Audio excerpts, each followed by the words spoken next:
한자 이야기 낱말 이야기 413번째 시간입니다. 이번 시간은 석권했다. 우리가 자주 듣죠. 가끔 매스컴 같은데 석권했다라는 말을 듣는데 석권이 어떤 말인가 살펴보겠습니다. 가끔 보면 이런 것이 나오죠. 신문이나 한국, 양궁, 세계를 석권하다. 수영에서 전 종목을 석권하다. 아카데미 작품상, 감독상을 비롯 4개 부분을 석권했다.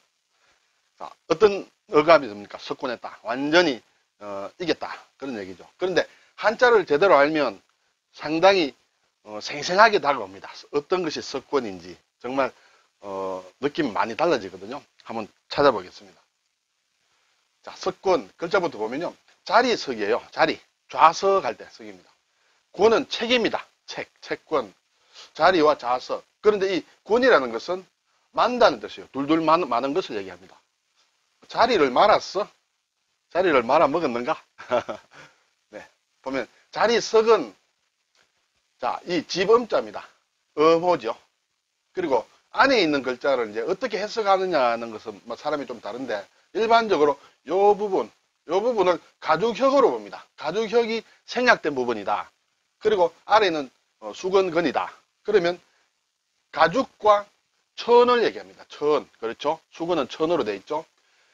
집 안에 가죽과 천으로 깔아서 자리를 만들었다. 그렇게 생각하시면 돼요. 네. 그래서 자리석이다. 이렇게 되겠죠.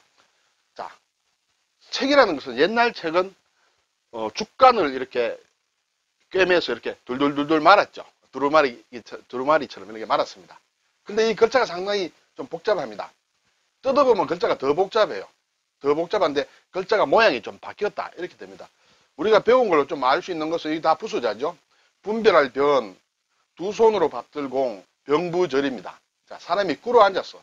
병부절은 꿇어 앉는다는 모양이고 두 손으로 받드는 것은 두 손입니다. 꿇어 앉아서 두 손으로 무엇을 하는 것이에요. 이 분별할 변에 대해서는 조금 학자들마다 견해들이 많이 다릅니다. 쌀이 이렇게 여기서 안에 쌀밑자 비슷한 게 있죠. 그래서 쌀알을 나다를 이렇게 뭉친다. 그렇게 보기도 하고 어떤 사람은 짐승의 가죽을 이렇게 둘둘 만다라고 막 그렇게 보기도 합니다. 어쨌든 무언가 두 손을 해서 둘둘 마는 것이다. 그리고 옛날에 책의 모양은 죽간을 말았는 모양이기 때문에 이것이 책으로 쓰인다. 이렇게 되겠습니다. 자, 그러면 이 권자를 자세히 보면 여기 두 손이 있습니다. 그렇죠? 두 손으로 받들고 사람이 꿇어 앉아서 위에 뭔가를 이렇게 마는 모양입니다. 상당히 좀 쓰기 애매한 글자입니다. 그렇지만 여러분 눈 속에 잘 좀 넣어 두시기 바랍니다. 일부러 제가 크게 한번 빼봤습니다. 네. 자, 사전을 찾아봤습니다. 앞에서 제가 석권에서 이 권자를 썼습니다만 여기에 손수를 더한 제방변을 더한 이런 글자로 씁니다. 같은 글자를 같이 쓰고 있습니다. 자리를 말아 가듯이 닥치는 대로 영토를 휩쓴다. 자, 자리를 만다는 것은 우리가 의자 같은 것은 아니겠죠. 의자는 말 수가 없죠. 자, 그것은 결국 어떤 돗자리 같은 걸 얘기하겠죠. 자, 어쨌든 그것이 자리를 둘둘 만다. 말듯이 영토를 다 이렇게 휩쓸어가 자기 것을 한다. 그것이 석권이에요. 그리고 무서운 기세로 세력을 펼치거나 휩쓰는 것, 쫙 가서 이렇게 정복을 하는 것, 막 그런 것을 석권했다. 그래서 천하를 석권했다. 시장을 석권했다. 이런 말을 우리가 씁니다. 또 이것은 조금 더 유식하게 표현하면 석권지세다. 석권하는 그런 기세다. 이렇게 볼 수 있습니다만, 석권지세란 말보다는 석권했다. 이렇게 많이 쓰겠죠. 자, 이걸 보면 좀 느낌이 옵니까? 멍석을 말듯이 둘둘 말아버리는 것입니다. 자, 멍석이 펴져 있을 때는 여기에 사람들이 많이 앉아 있겠죠. 다 비켜. 둘둘 말아가 자기 걸로 합니다. 그렇게 되면 한자로 석권이라는 말을 알면 우리가 양궁이 세계를 석권했다 하면 다 쫓아내고 내가 둘둘 말아서 내 것을 했다. 그런 어감이 이미지가 좀 오지 않겠습니까? 네. 이것이 바로 석권이에요. 이 자리를 둘둘 마는 그런 상황. 네. 석권과 비슷한 말로 제패했다. 패권을 잡았다. 경기에서 우승한 것을 제패했다고 했습니다. 앞에서 제가 세 문장을 보여드렸는데 한국, 양궁, 세계를 석권했다 했는데 석권을 제패로 바꿔볼까요? 한국, 양궁, 세계를 제패하다. 수영에서 전 종목을 제패하다. 4개 부문을 제패하다. 사실 거의 비슷합니다. 물론 조금 차이는 있으리라고 생각이 됩니다만 오늘 그까지 분석은 하지 않고 어쨌든 비슷한 말로 쓰인다. 또 비슷한 것도 평정했다. 세상에 어지러운 반역이 일어났다. 그걸 다 이렇게 무찔러서 이제 평평하게 이제 정복했다. 막 그런 것을 평정했다. 세상을 평정했다. 자, 양궁에 여러 나라들이 나와서 막 서로 이기려고 합니다. 내가 1등이니 내가 잘한다느니. 그럴 때 잔소리 마라. 우리가 평정했다. 다 이렇게 잠재우는 것. 막 그런 뜻이 되겠습니다. 자, 앞에서 이게 우리가 자리석을 봤는데 이 비슷한 글자가 좀 있어요. 좀 헷갈리기 쉽습니다. 자리석이 있고 법도도라는 글자가 있고 여러서라는 글자가 있습니다. 그렇죠. 비슷하죠. 이 부분이 다 비슷합니다. 이 부분이. 그렇죠. 이 부분에 수건이 들어가느냐, 손을 뜻하는 또가 들어가느냐, 불을 뜻하는 연화발이 들어가냐에 따라서 이제 뜻이 달라지는 것이죠. 자, 이 부분은 일단 집이다. 집안이다. 집안의 가죽이다. 가죽으로 무엇가 있다. 가죽이라는 것은 자리를 깔 수도 있습니다. 그렇죠? 또 가죽에는, 짐승의 가죽에는 기름이 있다고도 볼 수 있습니다.